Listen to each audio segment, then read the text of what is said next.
Hello' everyone, কি খবৰ সকলোকে নমস্কাৰ জনাইছো আকৌ এটা বেলেগ মেছেজ লৈ পেলাই। আজিৰ মেছেজটো এনেকুৱা যে আমি যেতিয়া জীৱনত কেতিয়াবা কিছুমান এনেকুৱা বস্তু হেৰাই পেলাওঁ যাৰ কাৰণে আমি বহুত দুখ পাওঁ মনত। আমি লাগিলে ডিপ্ৰেশ্যনত গুচি যাওঁ, আমাৰ টেনশ্যন বাঢ়ি যায়, খাব নোৱাৰা হৈ যাওঁ, কাম কৰিব নোৱাৰা হৈ যাওঁ।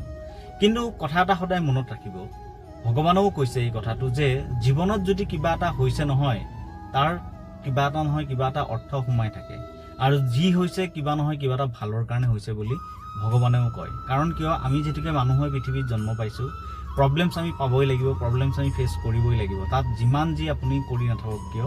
কাৰণ আমি মানুহ হৈ যিহেতুকে জন্ম পাইছোঁ, আমি প্ৰব্লেম পোৱাটো স্বাভাৱিক। কিন্তু প্ৰব্লেম ভগৱানে দিছে যদিও তাৰ চলিউশ্যনো তাৰ লগত এড কৰি দিছে। সেইকাৰণে মন মাৰি থাকি একো লাভ নাই, ডিপ্ৰেশ্যনত গৈ থাকি একো লাভ নাই।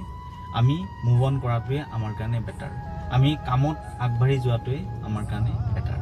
ঠিক আছে, কথাটো মনত ৰাখিব আৰু চেনেলটো ছাবস্ক্ৰাইব কৰিবলৈ নাপাহৰিব। Thank U.